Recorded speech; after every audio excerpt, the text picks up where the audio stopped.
Hey everybody, this is Toby, and I'm here for a special treat just for you guys. Well, it's not really for the LPing community anymore. I'm actually working on a new project. You guys about to see what it is. Now, you probably read the title, and yeah, this is RPG VX Tutorials. And you guys are thinking, what? Toby knows how to use it? Yes, I do. I know how to use RPG Maker VX. And in fact, at the moment, maybe not for long, I'm pretty much the best using the programming in my little group of buddies. So that includes Tammy and Trey himself. So, yay for me. Anyway, what I'm going to be doing is I'm going to be showing you guys how to use RPG Maker VX. This is for people who own it and want to know how to use it, and people who might be interested in it in general. I'm not going to show you how to download it, so you guys are going to have to try and figure that out yourself. But I am going to help you with using it. Hence, RPG VX Tutorials.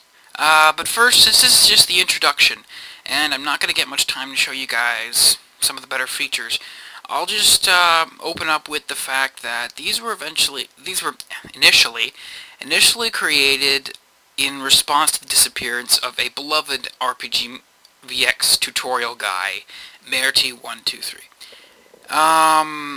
He was pretty well looked up to by the RPG community on YouTube, and his last words were before he took down all his videos, or so I heard, were somewhere along the lines of, I don't want to be everyone's personal troubleshooter. And I get where the guy's coming from. The pressure can be pretty turned on when you take up this kind of position.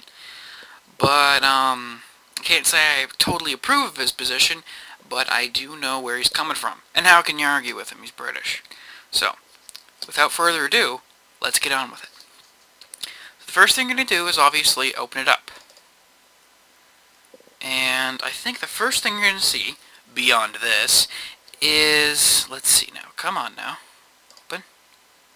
Yeah, the first thing you're going to see, once you hit new project that is this right here.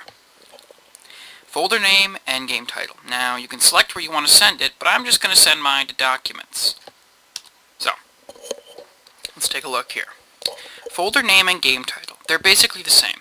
As you can see, anything you type in here ends up in the other box by default. So you can go ahead and just put your game title in the first box. I'm just going to call mine My Nice Tutorial. Alright? And then we hit OK.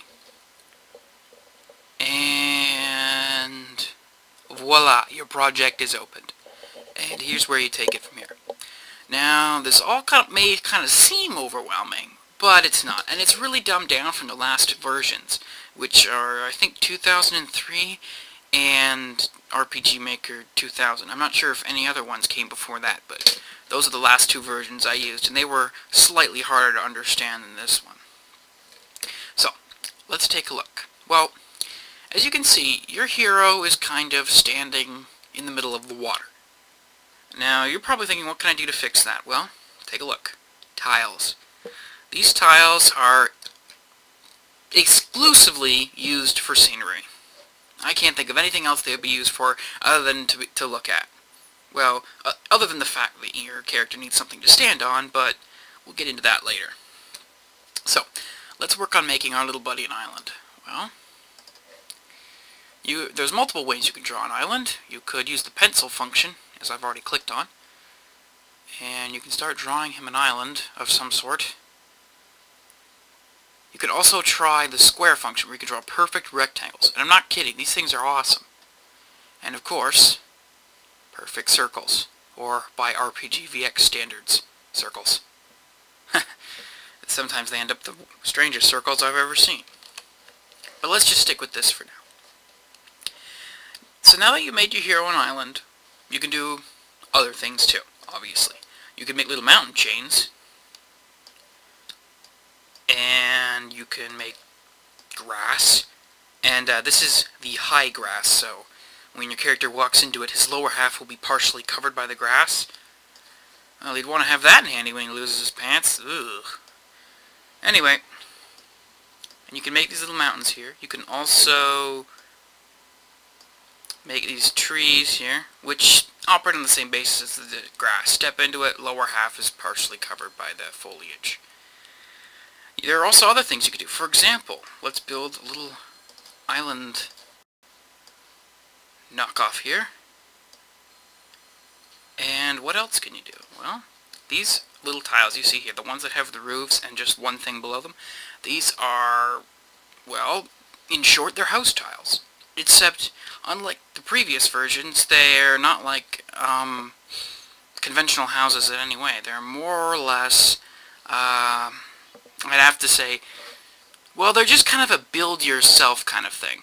So what you've got to do, and you just build the wall, and then you just put a roof on top, and it's pretty touch and go. Does touch and go mean difficult or not difficult?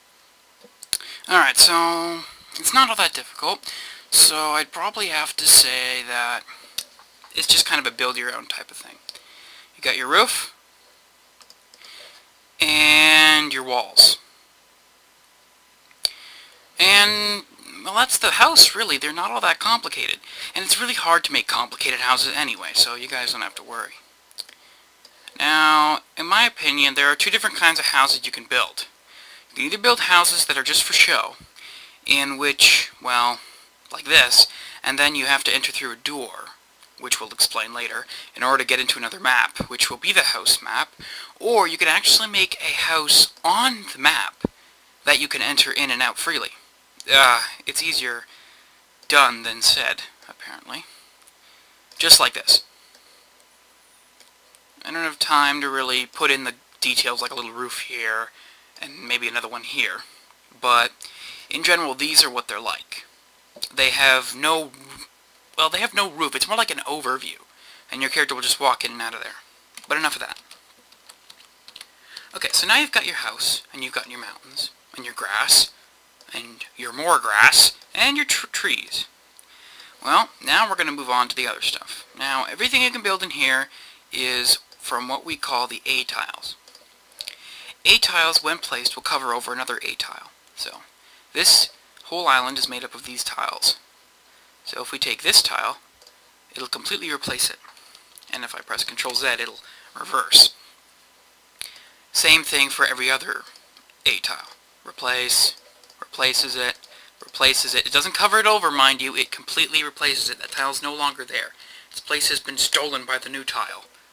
Jerk. But, have no fear.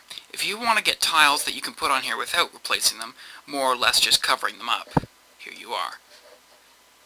Now, the concept is a little confusing, because normally you'd think, I'll just show you. Alright, let's take a B tile, and look, only partially covered it up. Let's take a shield tile, or a short end shield tile, I guess we'd call it, or in a T tile, I guess. You can just kind of coat your building in this stuff.